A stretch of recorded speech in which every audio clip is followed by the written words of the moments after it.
Multimedia menjadi salah satu alat yang efektif untuk menjembatani informasi antara penyelenggara pilkada dan masyarakat, terutama adalah Pilkada Jawa Tengah 27 November 2024. Kombinasi teks, gambar, audio, dan video tidak hanya membuat informasi pilkada lebih mudah diakses dan dipahami oleh masyarakat, tetapi juga mendorong partisipasi aktif dalam proses demokrasi.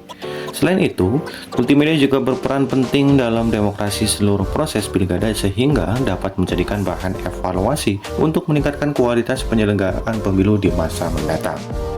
Setiap warga negara Indonesia berhak memilih dalam pilkada. Namun, kenyataannya banyak masyarakat, terutama di kalangan usia muda, yang kurang tertarik atau bahkan bingung tentang cara pencoblosan dalam pilkada. Bagaimana sih cara mencoblos dalam pilkada? Berikut adalah cara untuk mencoblos dalam pilkada. Persiapkan dokumen identitas berupa kartu tanda penduduk dan juga surat undangan yang telah dibagikan. Kemudian, datang ke tempat pemungutan suara, pastikan datang ke TPS yang telah ditentukan berdasarkan alamat yang ada di undangan. Verifikasi identitas oleh petugas TPS dengan menyerahkan KTP dan juga surat undangan yang telah disiapkan. Kemudian, petugas akan menyerahkan surat suara. Setelah menerima surat suara, kemudian bawa surat suara ke bilik suara yang sudah disediakan. Pilihlah calon kandidat atau pasangan calon yang ingin dipilih. Pastikan hanya satu kotak yang dicoblos untuk menghindari surat suara yang dianggap tidak sah. Lipatlah surat suara untuk menjaga kerahasiaan pilihan. Kemudian, masukkan surat suara ke kotak suara yang telah disediakan di TPS. Setelah memilih, petugas akan memberikan tanda terima berupa memasukkan jari ke dalam tinta sebagai tanda bahwa kamu sudah menggunakan hak pilih. Setelah menyelesaikan proses pencoblosan, kamu bisa keluar dari TPS.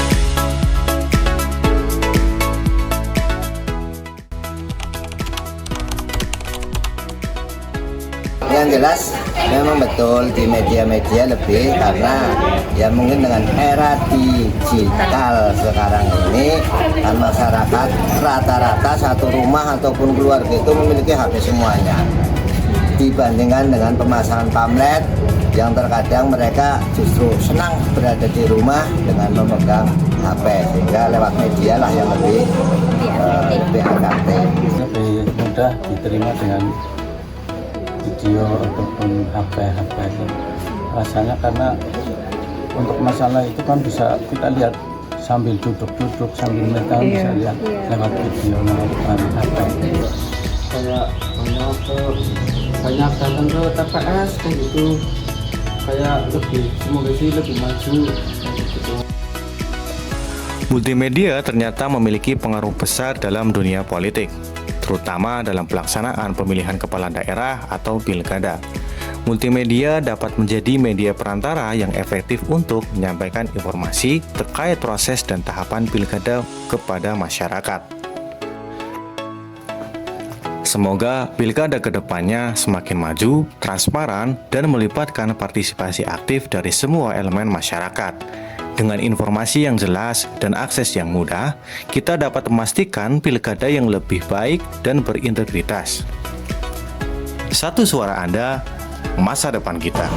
Satu suara Anda, masa depan.